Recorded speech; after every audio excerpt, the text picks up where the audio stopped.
ഡേയ് നീ ഇവിടെ വന്നിക്കണേ, എവിടെയൊക്കെ ഞാൻ തപ്പിന്നറിയാം നിന്നെ. ഞാൻ ഇവിടെ ഉണ്ടോ നിങ്ങളുടെ ആര് പറഞ്ഞത്? പറയാൻ തോന്നുന്നു, ഇത് നമ്മൾ മാത്രം വന്നിരിക്കുന്ന സ്പോട്ടല്ലേ. അത് ശരി തന്നെ. ഇപ്പൊ പിടിപറിക്കിയത് അറിഞ്ഞല്ല നീ? ഓ അറിഞ്ഞ്. എടേ അത് ആൾക്കാർ വേണ്ടത്ര മുൻകരുതലൊന്നും എടുക്കാത്തോണ്ട് വരണയാണ്. മാസ്ക് എന്ന് പറയുന്ന സാധനമുണ്ട്, സാറിന് അറിയാമോ? എടാ ഇക്കണ്ട ആൾക്കാരുടെ കൂടെ എല്ലാം നിരങ്ങി വന്നിട്ട് അതൊരെണ്ണം മേടിച്ചിട്ടാൻ തോന്നിയ നിനക്ക്?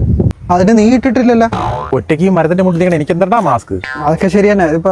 ഇപ്പൊ ഞാൻ നീ മാത്രമല്ലേ ഉള്ളൂ, പിന്നെ വേറെ മുൻകരുതൽ എന്തോന്നാണ് പറയാം. വവ്വാലാണ് മെയിൻ വില്ലൻ. ഒരു കാരണവശാലും നമ്മൾ വവ്വാലിന് പിടികൊടുക്കരുത്. വവ്വാല് മനുഷ്യരെ പിടിക്കോ? അങ്ങനെ എല്ലാരെയൊന്നും പിടിക്കൂല. പിന്നെ വവ്വാലിന് ഈ മാങ്ങണ്ടി വലിയ ഇഷ്ടമാണ്.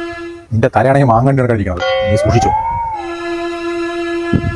ഡേയ് നോക്കണ്ട, രാത്രി ഇറങ്ങുള്ളൂ, പകലതിന് കണ്ണു കണ്ടുകൂടാ. അപ്പം നിപ്പയ്ക്ക് വവ്വാലിനെ മാത്രം ശ്രദ്ധിച്ചാൽ മതിയല്ലേ? അതൊക്കെ മേലെ ഒരു കാര്യം ശ്രദ്ധിക്കണം. ശ്രദ്ധിക്കുക, പറ. എടാ ഇത് പറയാനൊന്നുമില്ല, സമ്പർക്കം. എടാ ഈ വൈറസ് ബാധിച്ചവരായിട്ട് ഇടപഴകുമ്പോൾ സൂക്ഷിക്കണോന്ന്. പോടെ, എത്രയൊക്കെ സൂക്ഷിച്ചെന്ന് പറഞ്ഞാലും പ്രശ്നമുള്ള സമ്പർക്കമാണെങ്കിൽ പോലീസ് റൂട്ട് മാപ്പ് ഇട്ട് പിടിക്കും. പോടെ, പോലീസിന് റൂട്ട് മാപ്പ് വെച്ചാൽ എല്ലായിടത്തും പിടിക്കാൻ പറ്റൂല. പോലീസിന് പിടിക്കാൻ പറ്റാത്ത ഏതിടം? അത് ഇവിടം. ഇവിടെ? ഓ 3 ദിവസത്തോടെ ഞാൻ ഇവിടെ വിളിച്ചിരിക്കുകയല്ലേ. നീ പറഞ്ഞ ഒരു പോലീസുകാരൻ റൂട്ട് മാപ്പ് എന്നെ പിടിക്കാൻ വന്നില്ലല്ലോ. എടാ അപ്പൊ നമ്മുടെ പഞ്ചായത്തായിട്ട് റൂട്ട് മാപ്പ് നോക്കി ഒരാളെ തപ്പിക്കൊണ്ടിരിക്കണത് വേറെ ആര്? എന്നെ തന്നെ. അപ്പൊ ഇത് ഞാനാ?